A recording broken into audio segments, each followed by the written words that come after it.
Yo, what is good? My animereview, what is good? Black Summoner is coming to its finale, and what better way than to have our main little sister destroying an S-class ranked monster, making people who are invading a weaker town look like idiots, and overall showcase the dual wield skills that I was spoiled by just watching the little mini cutscenes, the in between midpoint scenes. It said that she could dual wield. It's just that she's only been using one-handed swords, kind of proving the point that nothing's pushed her to this limit in the need to use dual wield. So it's super dope to see her use it, absolutely destroy this monster with the same attack twice, and showcase she truly is a full-fledged adventurer, but since she has the squad, it doesn't really matter, right? She got a squad of absolute killers, and we're gonna see just how much of a killer our main character is next week, going against a strong opponent, seemingly.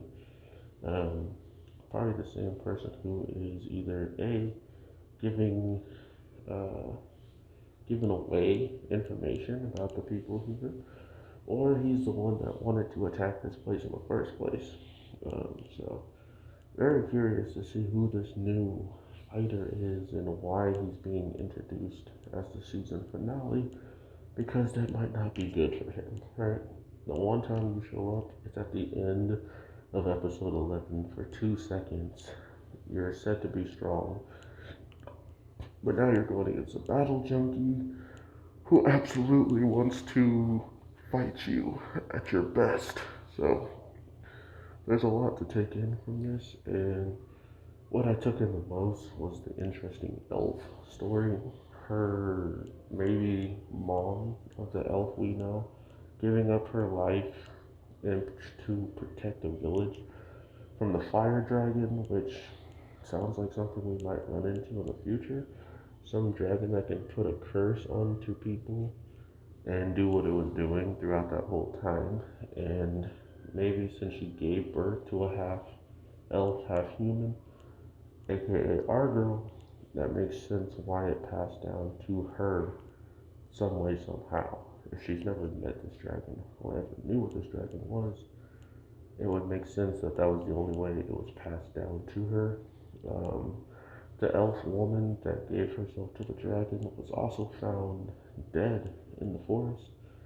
So I think this might be the moment when he found out she had a kid with somebody and maybe took that kid away or killed her for being with someone else. I'm not entirely sure, but somehow, some way, she's dead, and the biggest site of blood is near her stomach. Convenient? I think no.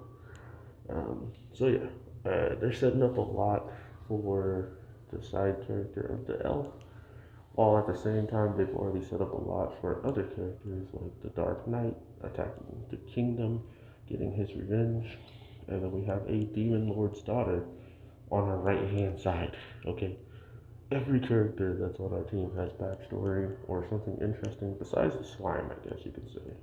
But uh, now that our young sister is a full-fledged adventurer, she has to either find her own path sooner or later, or just keep grinding with the crew and sticking around. But she's so strong she can handle herself at this point is kind of the point. And I like that effort to make everybody almost equal, knowing that they can continuously get stronger. With all that being said, I hope you have an amazing day, night, evening. Make sure you like, subscribe, drop a comment about anything I didn't talk about, and go check out the other videos. Thank you so much for the support. Peace.